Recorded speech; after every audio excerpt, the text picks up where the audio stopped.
আগের দুটি পর্ব জুড়ে যে গল্প আপনাদের শুনিয়েছি সেই গল্পের আজ তৃতীয় বা শেষ পর্ব।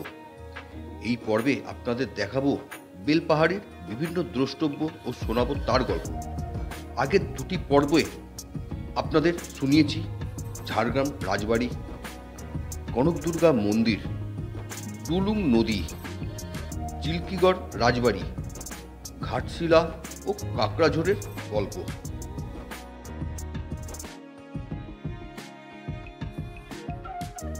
যারা আগের পর্ব দুটি দেখেননি, অনুরোধ রইল প্লেলিস্টে গিয়ে আগের পর্ব দুটি অবশ্যই দেখে নেবেন, ভালো লাগবে।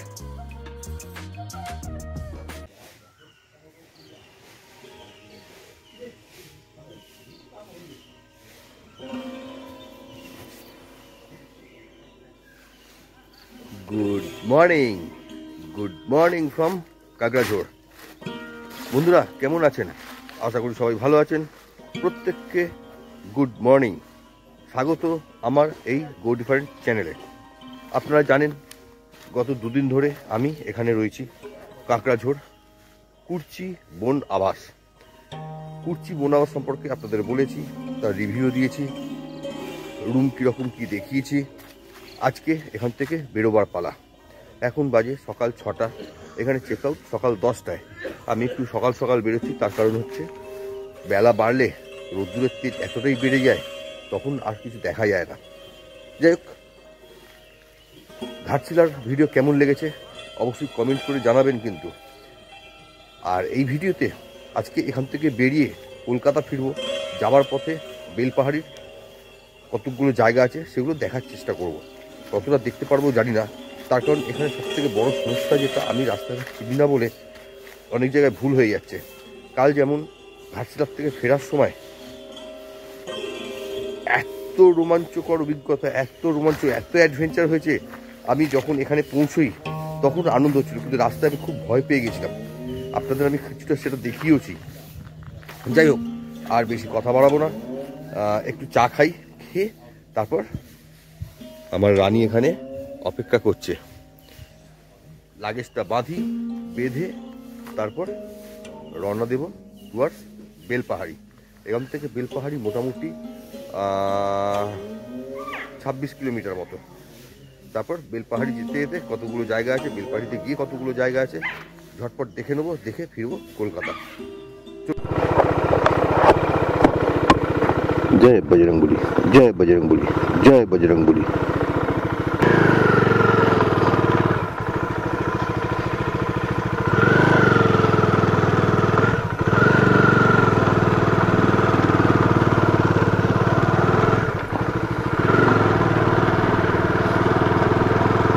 এখন বাজে 6:30, বেরিয়ে পড়লাম কুর্চি বন আবাস থেকে।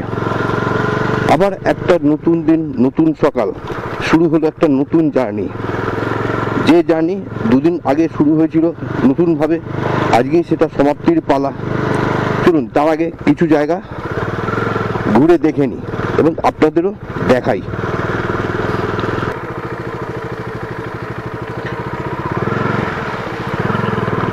এইখানেই হচ্ছে সরকারি অতিথিশালা, কাকড়াঝোড় অতিথিশালা, আর এইটাই হচ্ছে বাস স্ট্যান্ড।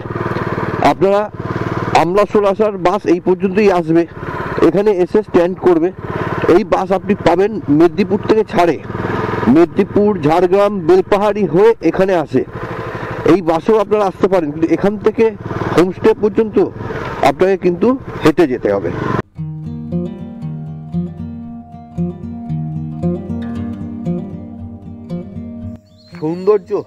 সৌন্দর্য দেখলে বারবার দাঁড়াতে ইচ্ছা করে। যাচ্ছিলাম, যেতে যেতে দাঁড়িয়ে পড়লাম। এর আগেও দেখেছি কিন্তু আপনাদের দেখানো হয়নি। এখানে এইটা হচ্ছে মহুয়া গাছ। এই মহুয়া গাছ, নিচে দেখুন মহুয়া ফুল পড়ে আছে কত।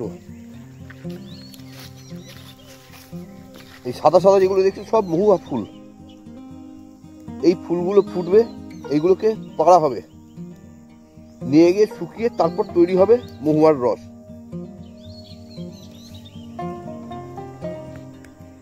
চারিদিকে সৌন্দর্য দেখুন খালি, অদ্ভুত সুন্দর, অদ্ভুত সুন্দর।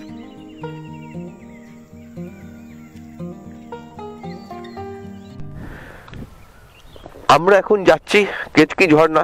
আপনারা যখন বেলপাহাড়ির দিক থেকে আসবেন, বেলপাহাড়ি হচ্ছে পেছন দিকে, বেলপাহাড়ির দিক থেকে এলে এই মোড়ের মাথায় এসে দেখবেন এখানে বোর্ড আছে কেতকি ঝর্ণা, আর সোজা চলে গেলে কাকড়াঝোড়, মানে আমি যেদিক থেকে এলাম।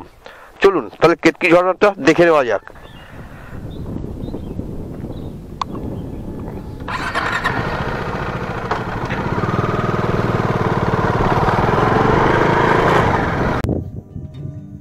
পৌঁছে গেছি কেতকি ঝর্ণা। কেতকি ঝর্ণা বলতে আমরা ঝর্ণা বলতে ঝর্ণা যেরকম বুঝি, এটা ঠিক ঝর্ণা নয়, কেতকি লেক। আর নিচু জায়গা যেখানে বৃষ্টির জল বা বর্ষার পরে যে জলটা, সেই জলটা জমা হয়ে একটা লেকের সৃষ্টি হয়। খুব সুন্দর জায়গাটা, দেখাচ্ছি আপনাদের, দেখুন।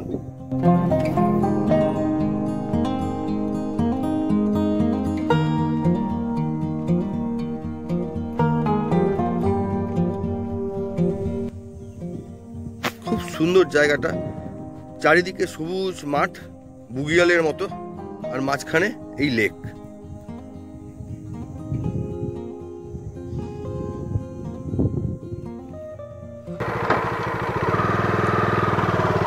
হয়ে গেল কেতকি লেক ঘোরা। চলুন এবার যাব পরের গন্তব্যে।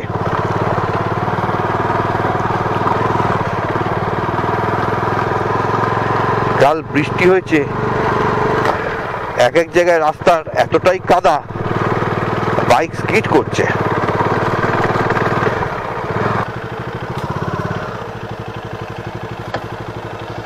এই মোড়ের মাথা থেকে ঢাঙ্গি কুসুম 3 কিলোমিটার। আমরা এই দিক থেকে এলাম, অর্থাৎ কাকড়াঝোড়ের দিক থেকে।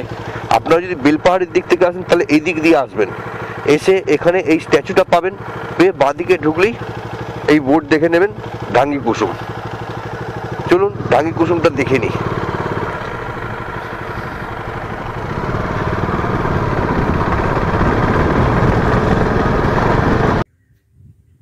পৌঁছে গেছি ঢাঙ্গি কুসুম।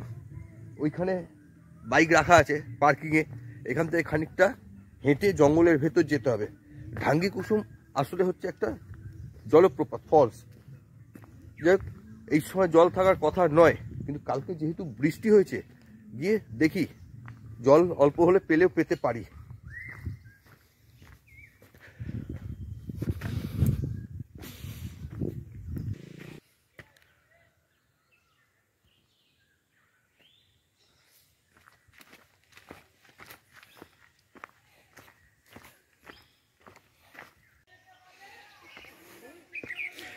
বেশ খানিকটা চড়াই উতরাই পেরিয়ে আসতে হয় ঢাঙ্গি কুসুম। এখানকার লোকাল একজন সাথে দেখা হলো, জল নেই বলল। চলুন দেখি।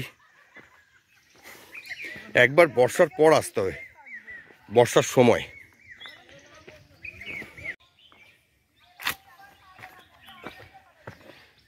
এরকম পথ ধরে পাথরের উপর পা দিয়ে দিয়ে বেশ খানিকটা নিচে নামতে হবে।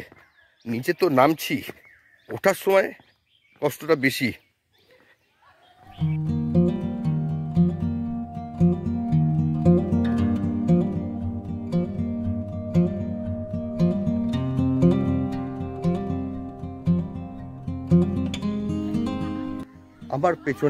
আমার পেছনে এটাই দেখছেন ঢাঙ্গি কুসুম ওয়াটারফলস। যেহেতু গ্রীষ্মকাল, এখন একটুও জল নেই। ভেবেছিলাম কালকে বৃষ্টি হয়েছে একটু হলেও জল পাবো, না, কোনো জলের ধারা নেই। বর্ষার সময় এখান থেকে জলের ধারা বয়, এদিক থেকে জল নেমে আমার পায়ের সামনে দিয়ে নিচের দিকে নেমে যায়। এই রাস্তায় জল নেমে যায়।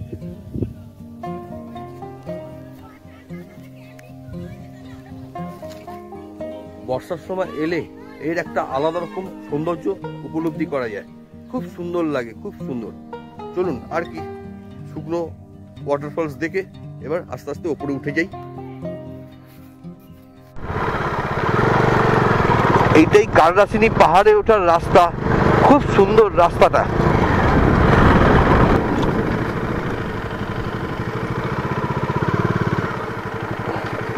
এই ঢুকে গেলাম কাকড়াসিনী পাহাড়ে ওঠার রাস্তায়। পৌঁছে গেছি গাররাসিনী হিলের পাদদেশে। ওখানে গাড়ি পার্কিং করেছি, ওই সামনে ওইটা হচ্ছে পার্কিং স্পেস। ওখানে বাইক রাখা হয়েছে। বাইক রেখে জঙ্গলের রাস্তায় এই পথে উঠতে হবে পাহাড়ের মাথায়। নিচে একজন গার্ড রয়েছে, তিনি যেটা বললেন মোটামুটি 20 থেকে 25 মিনিট মতো লাগবে উপরে যেতে। এবার আপনি যেভাবে উঠবেন। চলুন এগিয়ে যাই মন্দিরের দিকে।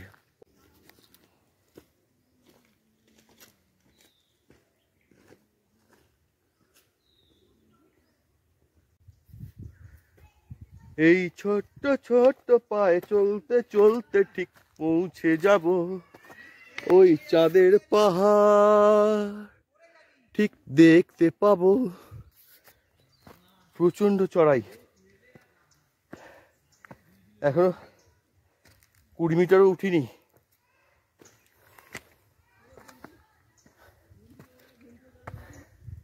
তাতেই দমের দফা রফা। কি হয়েছে শরীরটা দেখুন খালি কতটা চড়াই। মোটামুটি কাছাকাছি চলে এসেছি মন্দিরের। ওই দেখা যায় মন্দির। চলুন আর একটুখানি। হ্যাঁ, টাইম ঠিকই আছে, 22 মিনিট লাগলো। আস্তে আস্তে আস্তে আস্তে নিচের থেকে আসতে 22 মিনিট লাগলো। খুব বেশি রাস্তা না, অল্পই। হিলের একদম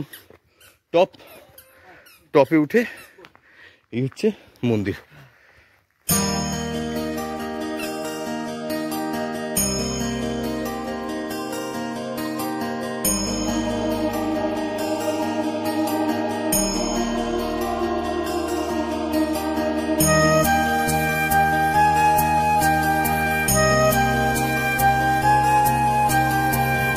কৃষ্ণের মন্দির।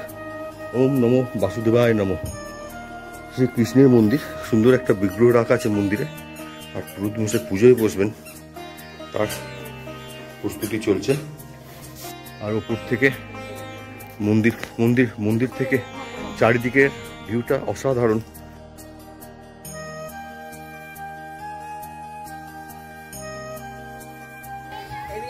দূরের পাহাড়গুলো ঝাপসা লাগছে, যেহেতু মেঘলা ওয়েদার, ধোঁয়াশার জন্য।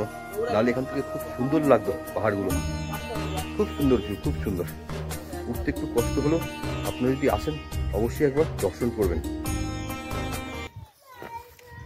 হয়ে গেল মন্দির দেখা, এবারে নিচে নামার পালা। চলুন নিচে নামি, নিচে নেমে তারপর যাব পরের গন্তব্যে।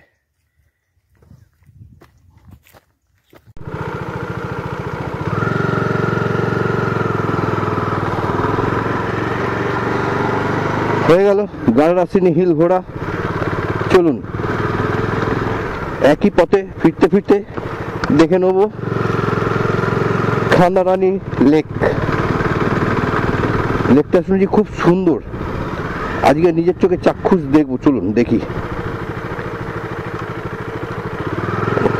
এখান থেকে মোটামুটি লেকের দূরত্ব 8 কিলোমিটার। একটা মোড় আসবে, আগে মোড় থেকে বাঁদিকে ঢুকতে হবে। এখান থেকে ওই মোড় 4 কিলোমিটার, সেখান থেকে খাদারানি আরো 4 কিলোমিটার।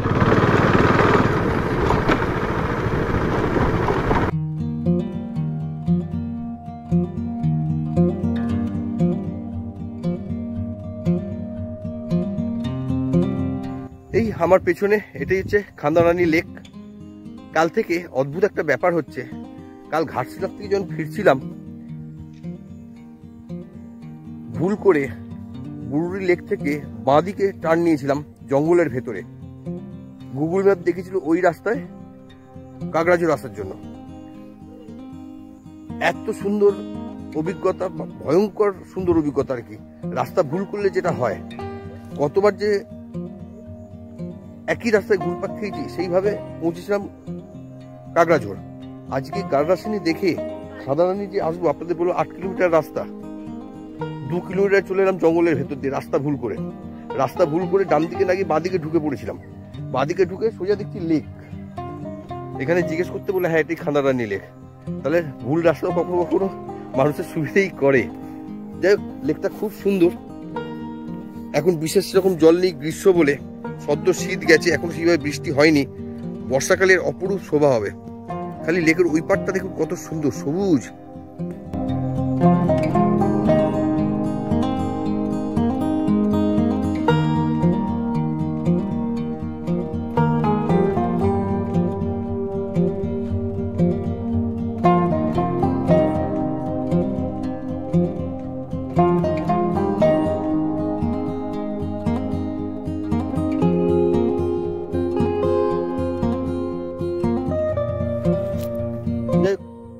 খান্দারি লেক দেখা হলো।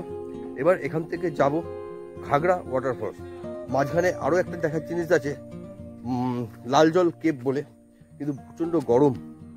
এখন বাজে বেলা 11টা, এর মধ্যেই সূর্যের প্রখর তাপ, সুতরাং বেশি বেলা করব না, আবার এখান থেকে ফিরতে হবে কলকাতা। যাই হোক, দেখি যদি পারি লাল জল কেপ যাব, নাহলে সোজা এখান থেকে যাব ঘাগড়া ওয়াটারফলস।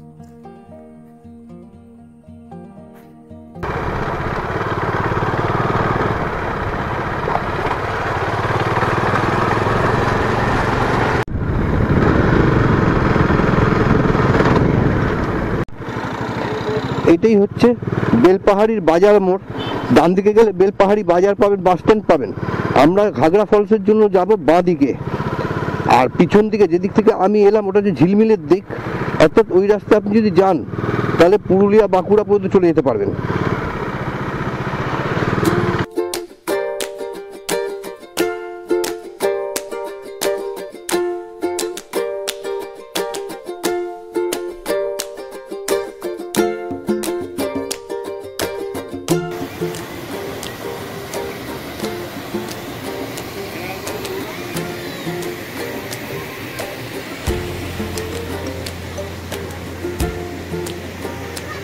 এই হচ্ছে আমার পিছনে ঘাগড়া ওয়াটারফলস।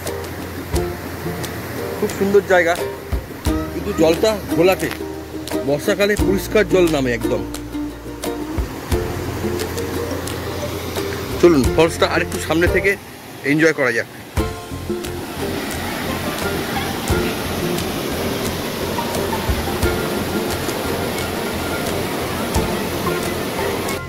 এখানে যখন আসবেন পাথরের প্রচুর খাঁজ আছে, একটু সাবধানে পা ফেলবেন।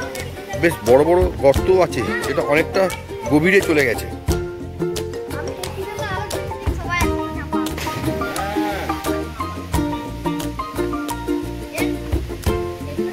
এই গর্তগুলো একটু দেখে হাঁটবেন।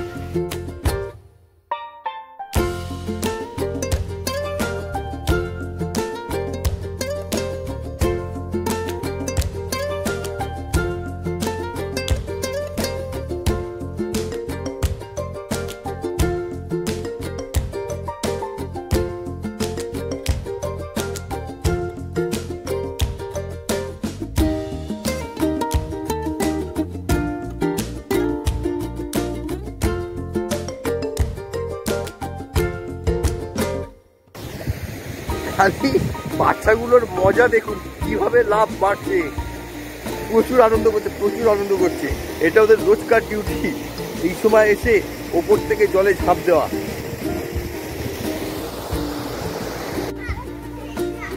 হয়ে গেল ঘাগড়া ফলস দেখা। রোদ্দুরে ঝলসাচ্ছে রীতিমতো। এরপর এখান থেকে যাব মোটামুটি 5 কিলোমিটার দূর তারাফেনী ড্যাম দেখে তারপর দেখা যাক কি করা যায়। ব্যাক টু হোম, অর্থাৎ কলকাতা।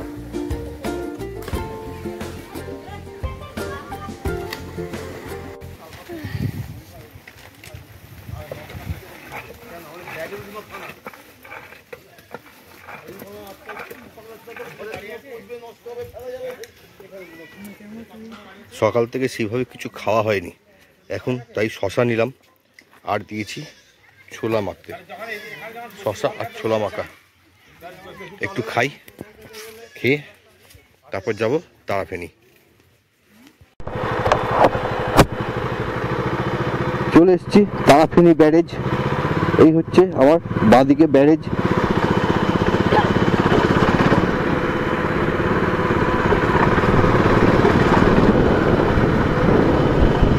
তার ডান দিকে তারাফেনী নদী।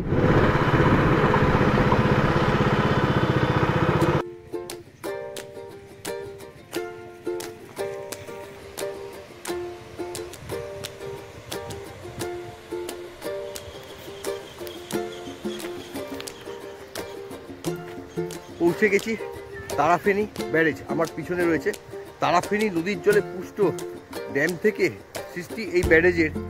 আর এপাশে ব্যারেজের জল আবার তারাফেনী নদী হয়ে বয়ে যাচ্ছে সামনের দিকে।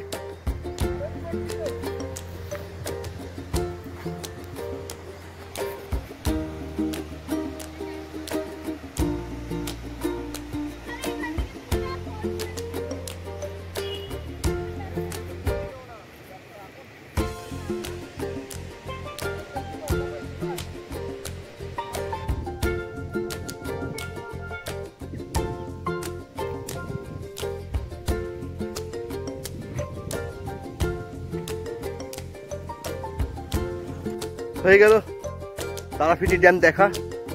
এবার এখান থেকে সোজা কলকাতা। এখন বাজে 12টা 10। এগিয়ে যাবো কলকাতার দিকে। রাস্তা কোথাও দাঁড়িয়ে লাঞ্চ খেতে হবে। যাই হোক, কেমন লাগলো ভিডিও অবশ্যই কমেন্ট করে জানাবেন, আর লাইক শেয়ার করবেন। আর যদি ভিডিও ভালো লেগে থাকে, চ্যানেলে যদি প্রথম হন, তাহলে অবশ্যই একটা সাবস্ক্রাইব করে দেবেন। এটা আমার অনুরোধ রইল। আর কিভাবে আসবেন, বেলপাহাড়ি আসতে গেলে আপনি কলকাতা থেকে বাসে আসতে পারেন বেলপাহাড়ি।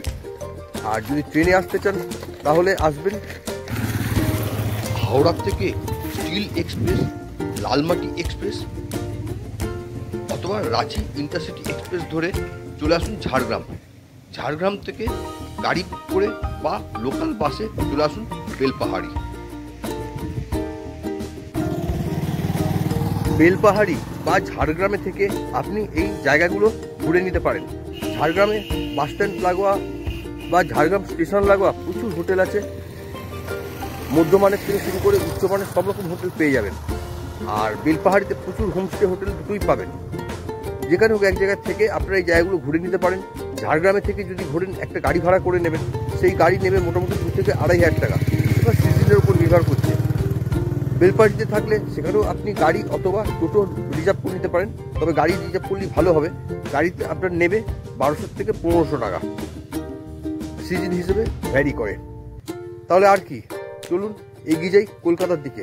রাস্তায় আর কি কি হলো দেখাবার চেষ্টা করব বা দেখাবো। আবার দেখা হচ্ছে রাস্তায়। চলে এসেছি বেলপাহাড়ি বাজার। এখানে দাঁড়িয়ে একটু ঠান্ডা জল খেলাম। বিভৎস গরম আর রোদ্দুরের তেজ। ঠান্ডা জল আর আখের রস খেয়ে এবার যাত্রা শুরু করলাম। যেতে হবে কলকাতা।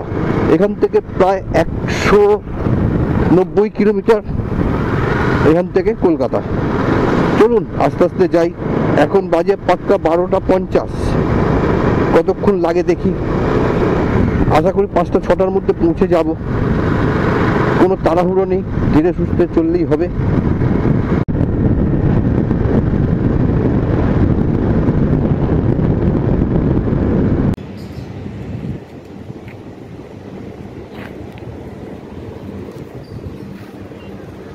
পৌঁছে গেছি খড়গপুর। এসছি ফৌজি ধাবায়, একটু লাঞ্চ করবো বলে দাঁড়িয়েছি। এখন বাজে 2:45। এখান থেকে কলকাতা আর 150 কিলোমিটার। আমার বাড়ি মোটামুটি 170 কিলোমিটার। খেয়ে নিয়ে প্রচণ্ড রোদ্দুরের তেজ, প্রচণ্ড গরম। খেয়ে নিয়ে একটু রেস্ট নিয়ে এখান থেকে 1 ঘন্টা পর বেরোবো। বেরিয়ে যাবো কলকাতা। যাই হোক বন্ধুরা, কেমন লাগলো ভিডিও? আশা করি ভালো লেগেছে। ভালো লাগলে ওই যে বলেছি কমেন্ট করে জানাবেন। আর এখানে খাবার জন্য দাঁড়িয়েছি। খাবারের অর্ডার দিয়েছি চিকেন ভর্তা, ডাল মাখানি আর রুটি।